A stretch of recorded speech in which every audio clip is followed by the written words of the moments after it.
High viewers, மெடிவெல்ஸ் review Tamil channel மூலமாக உங்களை சந்திப்பதில் பெருமகிழ்ச்சி அடைகிறேன். இந்தியன் கார் மார்க்கெட்ல global NCAP crash test rating அடிப்படையில் முதல் 20 இடங்களை பிடிச்சிருக்கக்கூடிய தரமான சேஃபஸ்டான கார்கள் எது அப்படிங்கிற ஒரு டீட்டெயிலான ரிப்போர்ட் தான் கொடுக்க போறோம். இந்த ரிவ்யூல நம்ம பார்க்கக்கூடிய கார்கள்ல ஒட்டுமொத்தமா 8 கார்கள் 5க்கு 5ங்கிற முழுமையான ஸ்கோர் ரேட்டிங் வாங்கியிருக்காங்க. 11 கார்கள் 5க்கு 4ங்கிற முழுமையான ஸ்கோர் ரேட்டிங் வாங்கியிருக்காங்க. ஒரே ஒரு கார் மட்டும்தான், அதாவது 20வது இடத்தை பிடிச்சிருக்கக்கூடிய கார் மட்டும்தான் 5க்கு 3ங்கிற ஸ்கோர் ரேட்டிங் வாங்கியிருக்காங்க. நம்ம சேனலை தொடர்ந்து பார்க்கக்கூடிய எல்லாருக்குமே தெரியும், நான் எப்பவுமே ரொம்ப ஸ்ட்ரெஸ் பண்ணி சொல்லக்கூடிய ஒரு அம்சங்கிறது சேஃப்டி.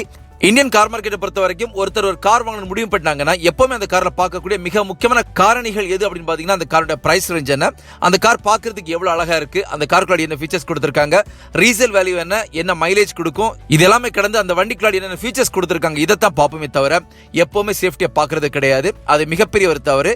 எப்பவுமே நீங்க ஒரு கார் வாங்கும்போது அது புது காரா இருக்கலாம் அல்லது யூஸ்டு காரா இருக்கலாம், எந்த காரை நீங்க செலக்ட் பண்றதா இருந்தாலும் அந்த கார்ல முதன்மையா பிரைஸ் ரேஞ்சை ஃபிக்ஸ் பண்ணிக்கோங்க. இரண்டாவது, அந்த கார் சேஃப்டில எந்த அளவுக்கு இருக்கு அப்படிங்கறத பார்த்து வாங்குறது நமக்கும் நமது குடும்பத்துக்கும் ஏற்ற ஒரு விஷயமா இருக்கும். சோ நாம இன்னைக்கு இந்த ரிவ்யூல குளோபல் என்கேப் கிராஷ் டெஸ்ட் ரேட்டிங்ல அட்டகாசமான ரேட்டிங் கூட இருக்கக்கூடிய முதல் 20 கார்களை தான் பார்க்க போறோம். இதுவரைக்கும் நம்ம சேனலை சப்ஸ்கிரைப் பண்ணாதவங்க தயவுசெய்து சப்ஸ்கிரைப் பண்ணிக்கோங்க. கார்கள் பற்றிய செய்திகள், ரிவ்யூஸ், கம்பேரிசன் எல்லாமே உங்களுக்காக நம்ம டெய்லி போஸ்ட் பண்ணிட்டு இருக்கோம். இப்போ டாப் 20 சேஃபஸ்டான கார்கள் எது அப்படிங்கறத பார்க்கலாம். 20வது இடத்தை பிடிச்சிருக்கக்கூடிய காருங்கிறது கியாவுனுடைய கேரன்ஸ்ங்கிற கார். இது ஒரு எம்பிவி செக்மெண்ட் இருக்கக்கூடிய ஒரு காரும் கூட. இந்த காருடைய குளோபல் என்கேப் கிராஷ் டெஸ்ட் ரேட்டிங்கை பொறுத்த வரைக்கும் 3 ஸ்டார் ரேட்டிங் வாங்கியிருக்காங்க. அதாவது 17க்கு 9.30 பாயிண்ட் இந்த கார் ஸ்கோர் பண்ணிருக்கு. சைல்டு சேஃப்டி ரேட்டிங் பொறுத்த வரைக்கும் 3 ஸ்டார் ரேட்டிங் வாங்கியிருக்காங்க. இந்த காரோட சென்னை ஷோரூம் பிரைஸ்ங்கிறது 9,59,000 ஆரம்பிச்சு 16,60,000 வரைக்கும் இப்போதைக்கு கரண்டா வித்துட்டு இருக்காங்க. 19வது இடத்தை பிடிச்சிருக்கக்கூடிய காருங்கிறது ரெனோல்ட் டிரைபர்ங்கிற கார். டிரைவரை பொறுத்த வரைக்கும் எம்பிவி செக்மெண்ட்ல இருக்கிற ஒரு காரும் கூட. இந்த காரோட global NCAP crash test rating எடுத்து பாத்தீங்கன்னா 4 ஸ்டார் ரேட்டிங் வாங்கியிருக்காங்க. சைல்டு சேஃப்டி ரேட்டிங் பொறுத்த வரைக்கும் 3 ஸ்டார் ரேட்டிங் வாங்கியிருக்காங்க. இந்த காரோட சென்னை எக்ஸோரூம் பிரைஸ்ங்கிறது 5,88,000 ஆரம்பிச்சு 8,45,000 வரைக்கும் இப்போதைக்கு கரண்டா வித்துட்டு இருக்காங்க. என்னென்ன ஃபியூல் ஆப்ஷன்ல இந்த கார் அவைலபிளா இருக்கு அப்படின்னு பாத்தீங்கன்னா பெட்ரோல் மட்டும் தான் இந்த கார் அவைலபிளா இருக்கு. டிரான்ஸ்மிஷன் பொறுத்த வரைக்கும் பெட்ரோல், மேனுவல், ஆட்டோமேட்டிக் ரெண்டுமே இந்த கார்ல கொடுத்திருக்காங்க. 18வது இடத்தை பிடிச்சிருக்கக்கூடிய காருங்கிறது நிசானுடைய மேக்னைட்ங்கிற கார். இது ஒரு சப் காம்பாக்ட் எஸ்யூவி செக்மெண்ட்ல இருக்கக்கூடிய ஒரு காரும் கூட. இந்த காரை பொறுத்த வரைக்கும் இதனுடைய குளோபல் என்கேப் கிராஷ் டெஸ்ட் ரேட்டிங்கிறது 4 ஸ்டார் ரேட்டிங் வாங்கியிருக்காங்க. அதாவது 5க்கு 4 ஸ்டார் ரேட்டிங் இந்த கார் வாங்கியிருக்காங்க. பாயிண்ட பார்க்கும்போது 17க்கு 11.85 பாயிண்ட் இந்த கார் ஸ்கோர் பண்ணியிருக்கு. சைல்டு சேஃப்டி ரேட்டிங் பொறுத்த வரைக்கும் 2 ஸ்டார் ரேட்டிங் வாங்கியிருக்காங்க. இந்த காருடைய சென்னை எக்ஸோரூம் பிரைஸ்ங்கிறது 5,88,000 ஆரம்பிச்சு 10,36,000 வரைக்கும் இப்போதைக்கு கரண்டா வித்துட்டு இருக்காங்க. என்னென்ன ஃபியூல் ஆப்ஷன்ல இந்த கார் அவைலபிளா இருக்கு அப்படின்னு பாத்தீங்கன்னா பெட்ரோல் மட்டும் தான் இந்த கார் அவைலபிளா இருக்கு. டிரான்ஸ்மிஷன் பொறுத்த வரைக்கும் பெட்ரோல், மேனுவல், ஆட்டோமேட்டிக் ரெண்டுமே இந்த கார்ல கொடுத்திருக்காங்க. 17வது இடத்தை பிடிச்சிருக்கக்கூடிய காருங்கிறது ரொம்ப மிக முக்கியமான ஒரு காரும் கூட. ஹோண்டாவுடைய சிட்டிங்கிற கார். ஹோண்டா சிட்டியை பொறுத்த வரைக்கும் இது ஒரு எக்ஸிகியூட்டிவ் சிடான் செக்மெண்ட்ல இருக்கக்கூடிய ஒரு காரும் கூட. இதனுடைய global NCAP crash test rating எடுத்து பாத்தீங்கன்னா 5க்கு முழுமையா 4 ஸ்டார் ரேட்டிங் வாங்கியிருக்காங்க. சைல்டு சேஃப்டி ரேட்டிங் எடுத்து பார்க்கும்போது இங்கேயுமே 5க்கு 4 ஸ்டார் ரேட்டிங் வாங்கியிருக்காங்க. இந்த காருடைய சென்னை எக்ஸோரூம் பிரைஸ்ங்கிறது 9,50,000 ஆரம்பிச்சு 9,99,000 வரைக்கும் வித்துட்டு இருக்காங்க. என்னென்ன ஃபியூல் ஆப்ஷன்ல இந்த கார் அவைலபிளா இருக்கு அப்படின்னு பார்க்கும்போது பெட்ரோல் மட்டும் இந்த கார் அவைலபிளா இருக்கு. டிரான்ஸ்மிஷன் பொறுத்த வரைக்கும் பெட்ரோல், மேனுவல், ஆட்டோமேட்டிக் ரெண்டுமே இந்த கார்ல கொடுத்திருக்காங்க. 16வது இடத்தை பிடிச்சிருக்கக்கூடிய காருங்கிறது ரொம்ப மிக முக்கியமான ஒரு கார். அது ரெனோல்ட் கைகர்ங்கிற கார். இன்னைக்கு இந்தியன் கார் மார்க்கெட்ல இருக்கக்கூடிய காம்பாக்ட் எஸ்யூவி செக்மெண்ட் கார்கள்ல ஒரு அற்புதமான கார் அப்படிங்கிற இந்த மாற்று கருத்தும் கிடையாது. இருந்து மக்கள் பெரிய அளவில் விரும்பி இந்த கார் எடுக்கிறது கிடையாது. இந்த காருடைய global NCAP crash test rating எடுத்து பார்க்கும்போது 5க்கு முழுமையா 4 ஸ்டார் ரேட்டிங் வாங்கியிருக்காங்க. புள்ளிகளை பார்க்கும்போது 17க்கு 12.34 புள்ளிகளை இந்த கார் ஸ்கோர் பண்ணியிருக்கு. சைல்டு சேஃப்டி ரேட்டிங் பொறுத்த வரைக்கும் 2 ஸ்டார் ரேட்டிங் தான் வாங்கியிருக்காங்க. இந்த காருடைய சென்னை எக்ஸோரூம் பிரைஸ்ங்கிறது 5,99,000 ஆரம்பிச்சு 10,57,000 வரைக்கும் வித்துட்டு இருக்காங்க. என்னென்ன ஃபியூல் ஆப்ஷன்ல இந்த கார் அவைலபிளா இருக்கு அப்படின்னு பாத்தீங்கன்னா பெட்ரோல் மட்டும் தான் கொடுத்திருக்காங்க. டிரான்ஸ்மிஷன் பொறுத்த வரைக்கும் பெட்ரோல், மேனுவல், ஆட்டோமேட்டிக் ரெண்டுமே இந்த கார்ல கொடுத்திருக்காங்க. 15வது இடத்தை பிடிச்சிருக்கக்கூடிய காருங்கிறது ஒரு அற்புதமான கார். அத மாருதி சுசுகியோட BREZZAங்கிற கார். இந்த காரோட செல்லிங் ரேஷியோ பொறுத்த வரைக்கும் அட்டகாசமா போய்கிட்டு இருக்கு. இதுவுமே ஒரு காம்பாக்ட் எஸ்யூவி செக்மெண்ட்ல இருக்கக்கூடிய ஒரு காரும் கூட. இந்த காருடைய குளோபல் என்கேப் கிராஷ் டெஸ்ட் ரேட்டிங்கிறது 5க்கு முழுமையா 4 ஸ்டார் ரேட்டிங் வாங்கியிருக்காங்க. ஸ்கோரை பொறுத்த வரைக்கும் 17க்கு 12.51 புள்ளிகள் இந்த கார் ஸ்கோர் பண்ணியிருக்கு. சைல்டு சேஃப்டி ரேட்டிங் பொறுத்த வரைக்கும் 2 ஸ்டார் ரேட்டிங் வாங்கியிருக்காங்க. BREZZAவுடைய சென்னை எக்ஸோரூம் பிரைஸ்ங்கிறது 7,84,000 ஆரம்பிச்சு 11,33,000 வரைக்கும் இப்போதைக்கு கரண்டா வித்துட்டு இருக்காங்க. என்னென்ன ஃபியூல் ஆப்ஷன்ல இந்த கார் அவைலபிளா இருக்கு அப்படின்னு பார்க்கும்போது பெட்ரோல், சிஎன்ஜி ரெண்டு ஆப்ஷன்லயும் இந்த கார் அவைலபிளா இருக்கு. டிரான்ஸ்மிஷன் பொறுத்த வரைக்கும் பெட்ரோல், மேனுவல், ஆட்டோமேட்டிக் ரெண்டுமே கொடுத்திருக்காங்க. சிஎன்ஜில மேனுவல் மட்டும் தான் கொடுத்திருக்காங்களே தவிர ஆட்டோமேட்டிக் இந்த கார்ல சுத்தமா கிடையாது. 14வது இடத்தை பிடிச்சிருக்கக்கூடிய காருங்கிறது இந்தியன் கார் மேக்கரான டாட்டாவுடைய டியாகோங்கிற கார். டாடா டியாகோவை பொறுத்த வரைக்கும் இது ஒரு பிரீமியம் ஹேட்ச்பேக் செக்மெண்ட்ல இருக்கக்கூடிய ஒரு காரும் கூட. இந்த காருடைய குளோபல் என்காப் கிராஷ் ரேட்டிங்கிறது 4 ஸ்டார் ரேட்டிங் முழுமையா வாங்கியிருக்காங்க. பாயிண்ட் பார்க்கும்போது 17க்கு 12.52 புள்ளிகள் இந்த கார் ஸ்கோர் பண்ணியிருக்கு. இது சைல்டு சேஃப்டி ரேட்டிங் பொறுத்த வரைக்கும் 3 ஸ்டார் ரேட்டிங் இந்த கார் வாங்கியிருக்கு. இந்த காருடைய சென்னை எக்ஸோரூம் பிரைஸ்ங்கிறது 5,37,000 ஆரம்பிச்சு 7,79,000 வரை வித்துட்டு இருக்காங்க.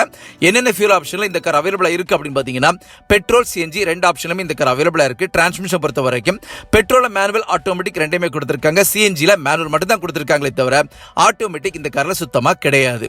13வது இடத்தை பிடிச்சிருக்கக்கூடிய காருங்கிறது இந்தியன் கார் மேக்கரான டாட்டாவோட டிகோர்ங்கிற கார். இந்த காரை பொறுத்த வரைக்கும் 4 மீட்டருக்கு விளையாடி வரக்கூடிய ஒரு சப் காம்பாக்ட் செடான் செக்மென்ட்ல இருக்கக்கூடிய ஒரு காரும் கூட. இந்த காரோட குளோபல் என்காப் கிராஷ் ரேட்டிங்கிறது 4 ஸ்டார் ரேட்டிங் முழுமையா வாங்கியிருக்காங்க.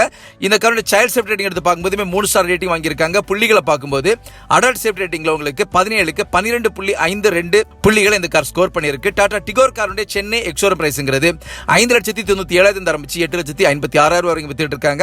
என்னென்ன ஃபியூல் ஆப்ஷன்ல இந்த கார் அவைலபிளா இருக்கு அப்படின்னு பார்க்கும்போது பெட்ரோல் சிஎன்ஜி ரெண்டு ஆப்ஷனும் இந்த கார் அவைலபிளா இருக்கு. டிரான்ஸ்மிஷன் பொறுத்த வரைக்கும் பெட்ரோல் மேனுவல் ஆட்டோமேட்டிக் ரெண்டுமே கொடுத்திருக்காங்க. சிஎன்ஜில மேனுவல் மட்டும் தான் கொடுத்திருக்காங்களே தவிர ஆட்டோமேட்டிக் இந்த கார்ல சுத்தமா கிடையாது. 12வது இடத்தை பிடிச்சிருக்கக்கூடிய காருங்கிறது இந்தியன் கார் மேக்கரான மஹிந்திரானுடைய தாருங்கிற கார். ஒரு அட்டகாசமான கார். இந்த காரை பொறுத்த வரைக்கும் சேஃப்டியில் எந்த ஒரு கேள்விக்குறியும் இல்லாத அளவுக்கு ஒரு அற்புதமான காரை இந்தியன் கார் மார்க்கெட்ல கொடுத்திருக்காங்க. இந்த கார் எந்த செக்மெண்ட்ல இருக்கக்கூடிய கார் அப்படின்னு பார்க்கும்போது எஸ்யூவி செக்மெண்ட்ல இருக்கக்கூடிய ஒரு காரும் கூட. இந்த காருடைய குளோபல் என்காப் கிராஷ் ரேட்டிங் எடுத்து பார்க்கும்போது 5க்கு முழுமையா 4 ஸ்டார் ரேட்டிங் வாங்கியிருக்காங்க. இதோட ஸ்கோருங்கிறது 17க்கு 12.52 புள்ளிகள் இந்த கார் ஸ்கோர் பண்ணியிருக்கு. இதே சைல்ட் சேஃப்டி ரேட்டிங் பொறுத்த வரைக்கும் 4 ஸ்டார் முழுமையா வாங்கியிருக்காங்க. இந்த காருடைய சென்னை எக்ஸோரூம் பிரைஸ்ங்கிறது 13,53,000 ஆரம்பிச்சு 16,02,000 வரைக்கும் இந்த காரோட பிரைஸ் ரேஞ்ச் இப்போதைக்கு இந்தியன் கார் மார்க்கெட்ல இருந்துகிட்டு இருக்கு. என்னென்ன ஃபியூல் ஆப்ஷன்ல இந்த கார் அவைலபிளா இருக்கு அப்படின்னு பார்க்கும்போது பெட்ரோல் டீசல் ரெண்டு ஆப்ஷனும் இந்த கார் அவைலபிளா இருக்கு. டிரான்ஸ்மிஷன் பொறுத்த வரைக்கும் பெட்ரோல் டீசல் ரெண்டுலயுமே உங்களுக்கு மேனுவல் ஆட்டோமேட்டிக் ரெண்டுமே இந்த கார்ல கொடுத்திருக்காங்க. 11வது இடத்தை பிடிச்சிருக்க காருங்கிறது மஹிந்திரானுடைய மராஸோங்கிற கார். இது ஒரு எம்பிவி செக்மென்ட்ல இருக்கக்கூடிய ஒரு காரும் கூட. இந்த காருடைய குளோபல் என்காப் கிராஷ் ரேட்டிங் எடுத்து பார்க்கும்போது 5க்கு முழுமையா 4 ஸ்டார் ரேட்டிங் வாங்கியிருக்காங்க. சைல்ட் சேஃப்டி ரேட்டிங் பொறுத்த வரைக்கும் 2 ஸ்டார் ரேட்டிங் வாங்கியிருக்காங்க. இந்த காருடைய சென்னை எக்ஸோரூம் பிரைஸ்ங்கிறது 13,18,000 ஆரம்பிச்சு 15,35,000 வரைக்கும் வித்துட்டு இருக்காங்க. என்னென்ன ஃபியூல் ஆப்ஷன்ல இந்த கார் அவைலபிளா இருக்கு அப்படின்னு பார்க்கும்போது டீசல் மட்டும் தான் அவைலபிளா இருக்கு. டிரான்ஸ்மிஷன் பொறுத்த வரைக்கும் டீசல் மேனுவல் மட்டும் தான் கொடுத்திருக்காங்களே தவிர ஆட்டோமேட்டிக் இந்த கார்ல சுத்தமா கிடையாது. 10வது இடத்தை பிடிச்சிருக்கக்கூடிய காருங்கிறது டொயோட்டாவுடைய அர்பன் க்ரூசர்ங்கிற கார். இது ஒரு காம்பாக்ட் எஸ்யூவி செக்மென்ட்ல இருக்கக்கூடிய ஒரு காரும் கூட. இந்த காருடைய குளோபல் என்காப் கிராஷ் ரேட்டிங்கிறது 5க்கு முழுமையா 4 ஸ்டார் ரேட்டிங் வாங்கியிருக்காங்க. புள்ளிகளை பொறுத்த வரைக்கும் 17க்கு 13.52 புள்ளிகள் இந்த கார் ஸ்கோர் பண்ணியிருக்கு. சைல்ட் சேஃப்டி ரேட்டிங் பொறுத்த வரைக்கும் 3 ஸ்டார் ரேட்டிங் வாங்கியிருக்காங்க. இந்த காருடைய சென்னை எக்ஸோரூம் பிரைஸ்ங்கிறது 9,02,000 ஆரம்பிச்சு 11,73,000 வரைக்கும் வித்துட்டு இருக்காங்க. என்னென்ன ஃபியூல் ஆப்ஷன்ல இந்த கார் அவைலபிளா இருக்கு அப்படின்னு பாத்தீங்கன்னா பெட்ரோல் சிஎன்ஜி ரெண்டு ஆப்ஷனும் இந்த கார் அவைலபிளா இருக்கு. டிரான்ஸ்மிஷன் பொறுத்த வரைக்கும் பெட்ரோல் மேனுவல் ஆட்டோமேட்டிக் ரெண்டுமே கொடுத்திருக்காங்க. சிஎன்ஜில மேனுவல் மட்டும் தான் கொடுத்திருக்காங்களே தவிர ஆட்டோமேட்டிக்ல இந்த கார் சுத்தமா கிடையாது. 9வது இடத்தை பிடிச்சிருக்கக்கூடிய காருங்கிறது ஹோண்டாவுடைய ஜாஸ்ங்கிற கார். ஒரு அற்புதமான கார். இருந்தும் இந்த கார் வரக்கூடிய காலகட்டங்களில் இந்தியன் கார் மார்க்கெட்ல கிடைக்கிறதான வாய்ப்புகள் கண்டிப்பா கிடையாது. இந்த காருடைய குளோபல் என்காப் கிராஷ் ரேட்டிங் பொறுத்த வரைக்கும் 4 ஸ்டார் ரேட்டிங் முழுமையா வாங்கியிருக்காங்க. புள்ளிகளை பொறுத்த வரைக்கும் 17க்கு 13.89 புள்ளிகள் இந்த கார் ஸ்கோர் பண்ணியிருக்கு. சைல்ட் சேஃப்டி ரேட்டிங் பொறுத்த வரைக்கும் 3 ஸ்டார் ரேட்டிங் வாங்கியிருக்காங்க. இந்த காரோட சென்னை எக்ஸோரூம் பிரைஸ்ங்கிறது 7,90,000 ஆரம்பிச்சு 10,21,000 வரைக்கும் வித்துட்டு இருக்காங்க. என்னென்ன ஃபியூல் ஆப்ஷன்ல இந்த கார் அவைலபிளா இருக்கு அப்படின்னு பார்க்கும்போது பெட்ரோல் மட்டும் தான் இந்த கார் அவைலபிளா இருக்கு. டிரான்ஸ்மிஷன் பொறுத்த வரைக்கும் பெட்ரோல் மேனுவல் ஆட்டோமேட்டிக் ரெண்டுமே இந்த கார்ல கொடுத்திருக்காங்க. 8வது இடத்தை பிடிச்சிருக்கக்கூடிய காருங்கிறது இந்தியன் கார் மேக்கரான மஹிந்திரானுடைய எக்ஸ்யூவி 700ங்கிற கார். இது ஒரு எஸ்யூவி செக்மென்ட்ல இருக்கக்கூடிய ஒரு காரும் கூட. ஒரு அற்புதமான கார். இந்த காருடைய குளோபல் என்காப் கிராஷ் ரேட்டிங் பொறுத்த வரைக்கும் 5க்கு 5ங்கிற முழுமையான ஸ்டார் ரேட்டிங் வாங்கியிருக்காங்க. அதே சைல்ட் சேஃப்டி ரேட்டிங் பொறுத்த வரைக்கும் 5க்கு 4ங்கிற ரேட்டிங் வாங்கியிருக்காங்க. இந்த கார் அடல்ட் சேஃப்டி ரேட்டிங்ல ஸ்கோர் பண்ணிருக்கிற புள்ளிகளை பார்க்கும்போது 17க்கு 16.03 புள்ளிகளை இந்த கார் ஸ்கோர் பண்ணியிருக்கு. இந்த காரோட சென்னை எக்ஸோரூம் பிரைஸ்ங்கிறது 13,18,000 ஆரம்பிச்சு 24,58,000 வரைக்கும் வித்துட்டு இருக்காங்க. என்னென்ன ஃபியூல் ஆப்ஷன்ல இந்த கார் அவைலபிளா இருக்கு அப்படின்னு பார்க்கும்போது பெட்ரோல் டீசல் ரெண்டு ஆப்ஷனும் இந்த கார் அவைலபிளா இருக்கு. டிரான்ஸ்மிஷன் பொறுத்த வரைக்கும் பெட்ரோல் டீசல் ரெண்டுலயுமே உங்களுக்கு மேனுவல் ஆட்டோமேட்டிக் ரெண்டுமே இந்த கார்ல கொடுத்திருக்காங்க. 7வது இடத்தை பிடிச்சிருக்கக்கூடிய காருங்கிறது இந்தியன் கார் மேக்கரான டாட்டாவுடைய நெக்ஸான்ங்கிற கார். காம்பாக்ட் எஸ்யூவி செக்மென்ட்ல இருக்கக்கூடிய ஒரு காரும் கூட. ஒரு அற்புதமான கார். இந்த காரை பொறுத்த வரைக்கும் இதோட குளோபல் என்காப் கிராஷ் ரேட்டிங்கிறது 5க்கு 5ங்கிற முழுமையான ஸ்டார் ரேட்டிங் வாங்கியிருக்காங்க. இதோட புள்ளிகளை பார்க்கும்போது 17க்கு 16.06 புள்ளிகளை இந்த கார் ஸ்கோர் பண்ணியிருக்கு. சைல்ட் சேஃப்டி ரேட்டிங் பொறுத்த வரைக்கும் 3 ஸ்டார் ரேட்டிங் வாங்கியிருக்காங்க. இந்த காரோட சென்னை எக்ஸோரூம் பிரைஸ்ங்கிறது 7,54,000 ஆரம்பிச்சு 13,80,000 வரைக்கும் இப்போதைக்கு இந்தியன் கார் மார்க்கெட்ல வித்துட்டு இருக்காங்க. என்னென்ன ஃபியூல் ஆப்ஷன்ல இந்த கார் அவைலபிளா இருக்கு அப்படின்னு பார்க்கும்போது பெட்ரோல் டீசல் ரெண்டு ஆப்ஷனுமே இந்த கார் அவைலபிளா இருக்கு. டிரான்ஸ்மிஷன் பொறுத்த வரைக்கும் பெட்ரோல் டீசல் ரெண்டுலயுமே உங்களுக்கு மேனுவல் ஆட்டோமேட்டிக் ரெண்டுமே இந்த கார்ல கொடுத்திருக்காங்க. ஆறாவது இடத்துல பிடிச்சிருக்கக்கூடிய காருங்கிறது இந்தியன் கார் மேக்கரான டாட்டாவுடைய அல்ட்ரோஸ்ங்கிற கார். பிரீமியம் ஹேட்ச்பேக் செக்மெண்ட்ல இருக்கக்கூடிய ஒரு காரும் கூட ஒரு அற்புதமான கார். இந்த காருடைய குளோபல் என்கேப் கிராஷ் ரேட்டிங் பொறுத்த வரைக்கும் 5க்கு 5ங்கிற முழுமையான ஸ்டார் ரேட்டிங் வாங்கியிருக்காங்க. புள்ளிகளை பொறுத்த வரைக்கும் 17க்கு 16.13 புள்ளிகள் இந்த கார் ஸ்கோர் பண்ணியிருக்கு. சைல்ட் சேஃப் ரேட்டிங் பொறுத்த வரைக்கும் 3 ஸ்டார் ரேட்டிங் வாங்கியிருக்காங்க. டாடா அல்ட்ரோஸ் காரோட சென்னை எக்ஸோரூம் பிரைஸ்ங்கிறது 6,20,000 ஆரம்பிச்சு 10,15,000 வரைக்கும் வித்துட்டு இருக்காங்க. என்னென்ன ஃபியூல் ஆப்ஷன்ல இந்த கார் அவைலபிளா இருக்கு அப்படின்னு பார்க்கும்போது பெட்ரோல், டீசல், சிஎன்ஜி 3 ஆப்ஷனும் இந்த கார் அவைலபிளா இருக்கு. டிரான்ஸ்மிஷன் பொறுத்த வரைக்கும் பெட்ரோல் மேனுவல் ஆட்டோமேட்டிக் ரெண்டுமே கொடுத்திருக்காங்க. டீசல் பொறுத்த வரைக்கும் மேனுவல் மட்டும் தான் கொடுத்திருக்காங்க. சிஎன்ஜிலுமே மேனுவல் மட்டும் தான் கொடுத்திருக்காங்களே தவிர ஆட்டோமேட்டிக் இந்த கார்ல சுத்தமா கிடையாது. 5வது இடத்துல பிடிச்சிருக்கக்கூடிய காருங்கிறது இந்தியன் கார் மேக்கரான மஹிந்திரானுடைய XUV 300ங்கிற கார். இதுமே ஒரு காம்பாக்ட் SUV செக்மெண்ட்ல இருக்கிற ஒரு கார் கூட ஒரு அற்புதமான கார். இந்தியன் கார் மார்க்கெட்ல இந்த கார் லான்ச் ஆன இன்னைக்கு வரைக்கும் மிகப்பெரிய செல்லிங் ரேஷியோ இந்தியன் கார் மார்க்கெட்ல கொடுத்துட்டு இருக்காங்க. அந்த அளவுக்கு ஒரு டீசன்டான சேஃபஸ்டான காரும் கூட. இந்த காருடைய குளோபல் என்கேப் கிராஷ் ரேட்டிங் பொறுத்த வரைக்கும் 5க்கு 5ங்கிற முழுமையான ஸ்டார் ரேட்டிங் வாங்கியிருக்காங்க. இந்த காரோட புள்ளிகளை பார்க்கும்போது 17க்கு 16.42 புள்ளிகள் இந்த கார் ஸ்கோர் பண்ணியிருக்கு. சைல்ட் சேஃப் ரேட்டிங் பொறுத்த வரைக்கும் 4 ஸ்டார் ரேட்டிங் முழுமையா வாங்கியிருக்காங்க. XUV 300 சென்னை எக்ஸோரூம் பிரைஸ்ங்கிறது 8,42,000 ஆரம்பிச்சு 12,38,000 வரைக்கும் வித்துட்டு இருக்காங்க. என்னென்ன ஃபியூல் ஆப்ஷன்ல இந்த கார் அவைலபிளா இருக்கு அப்படின்னு பார்க்கும்போது பெட்ரோல், டீசல் 2 ஆப்ஷனும் இந்த கார் அவைலபிளா இருக்கு. டிரான்ஸ்மிஷன் பொறுத்த வரைக்கும் பெட்ரோல், டீசல் ரெண்டுலயுமே உங்களுக்கு மேனுவல், ஆட்டோமேட்டிக் ரெண்டுமே இந்த கார்ல கொடுத்திருக்காங்க. 4வது இடத்தை பிடிச்சிருக்கக்கூடிய காருங்கிறது இந்தியன் கார் மேக்கரான டாட்டாவோட பஞ்சுங்கிற கார். இது ஒரு மைக்ரோ SUV செக்மெண்ட்ல இருக்கக்கூடிய ஒரு காரும் கூட ஒரு அற்புதமான கார். இந்த காரோட குளோபல் என்கேப் கிராஷ் ரேட்டிங் பொறுத்த வரைக்கும் 5க்கு 5ங்கிற முழுமையான ஸ்டார் ரேட்டிங் வாங்கியிருக்காங்க. டாடா பஞ்ச் புள்ளிகளை பார்க்கும்போது 17க்கு 16.45 புள்ளிகள் இந்த கார் ஸ்கோர் பண்ணியிருக்கு. இந்த காரோட சைல்ட் சேஃப் ரேட்டிங் பார்க்கும்போது 4 ஸ்டார் ரேட்டிங் வாங்கியிருக்காங்க. இந்த காரோட சென்னை எக்ஸோரூம் பிரைஸ்ங்கிறது 5,82,200 ஆரம்பிச்சு 9,48,000 வரைக்கும் இந்த காரை வித்துட்டு இருக்காங்க.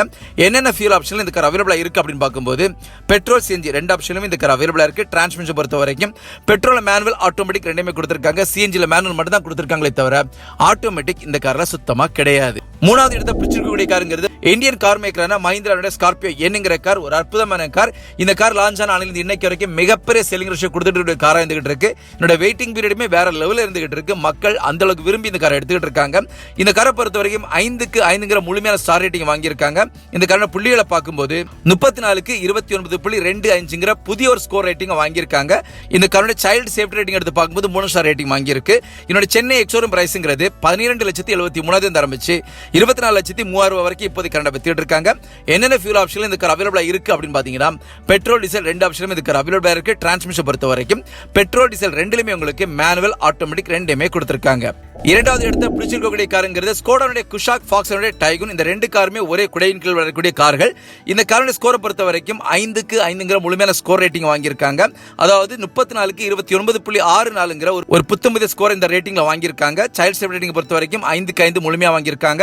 இந்த காரோட சென்னை எக்ஸோரூம் பிரைஸ்ங்கிறது 11,55,000 ஆரம்பிச்சு 19 லட்சம் ரூபாய் வரைக்கும் இப்போதைக்கு கண்ட வித்துட்டு இருக்காங்க. என்னென்ன ஃபியூல் ஆப்ஷன்ல இந்த கார் அவைலபிளா இருக்கு அப்படின்னு பாத்தீங்கன்னா பெட்ரோல், மேனுவல், ஆட்டோமேட்டிக் ரெண்டுமே இந்த கார்ல இப்போதைக்கு அவைலபிளா இருக்கு. இந்தியன் கார் மார்க்கெட்ல இன்னைக்குள்ள நிலவரப்படி குளோபல் என்கேப் கிராஷ் ரேட்டிங்ல அட்டகாசமான ஸ்கோரோட முதன்மையான இடத்தை பிடிச்சிருக்கக்கூடிய காருங்கிறது ஃபாக்ஸனுடைய விர்டஸ், ஸ்கோடாவுடைய ஸ்லாவியா. இது ரெண்டுமே ஒரு சிடான் செக்மெண்ட்ல இருக்கக்கூடிய ஒரு கார்கள். இந்த காரை பொறுத்த வரைக்கும் 5க்கு 5ங்கிற முழுமையான ஸ்கோர் ரேட்டிங் வாங்கியிருக்காங்க. அது மட்டும் இல்லாம 34க்கு 29.71ங்கிற புதிய ஸ்கோர் ரேட்டிங் வாங்கியிருக்காங்க. சைல்ட் சேஃப் ரேட்டிங்லயுமே 5க்கு 5ங்கிற முழுமையான ஸ்கோர் ரேட்டிங் வாங்கியிருக்காங்க. அது மட்டும் இல்லாம 42க்கு 42ங்கிற முழுமையான ஸ்கோர் ரேட்டிங் வாங்கியிருக்காங்க. இது எல்லாமே கடந்து இந்த காரோட சென்னை எக்ஸோரூம் பிரைஸ்ங்கிறது 11,39,900 ஆரம்பிச்சு 18,60,000 வரைக்கும் வித்துட்டு இருக்காங்க. என்னென்ன ஃபியூல் ஆப்ஷன்ல இந்த கார் அவைலபிளா இருக்கு அப்படின்னு பார்க்கும்போது பெட்ரோல் மட்டும் தான் அவைலபிளா இருக்கு. டிரான்ஸ்மிஷன் பொறுத்த வரைக்கும் பெட்ரோல், மேனுவல், ஆட்டோமேட்டிக் ரெண்டுமே இந்த கார்ல கொடுத்திருக்காங்க. சோ நான் இன்னைக்கு கொடுத்த இந்த ரிப்போர்ட் கண்டிப்பா உங்களை ஃபுல்ஃபில் பண்ணிருக்கும் நம்புறேன். இன்னொரு வீடியோல உங்களை சந்திக்கிற வரைக்கும் உங்களிடமிருந்து விடைபெறுவது உங்களுடைய அன்பின் விவேக். தேங்க்யூ.